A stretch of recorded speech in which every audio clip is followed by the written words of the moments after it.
వినాలి.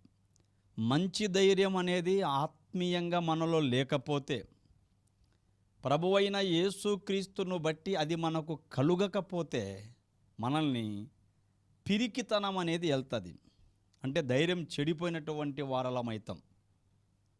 ధైర్యం చెడిపోతే విశ్వాస జీవితంలో బలహీనపడము, లేకపోతే తొట్లు పడిపోవడము, లేకపోతే కూలిపోవడం అనేది జరుగుతుంది. ఆ పరిస్థితి రాకూడదు యేసుక్రీస్తు నందు క్రైస్తవునికి. అలాంటి వాతావరణములోనికి ఏమాత్రము కూడా వెళ్ళకూడదు. ప్రభువునందు పరలోక ప్రయాణాన్ని ప్రారంభించినటువంటి పరలోక పౌరునికి.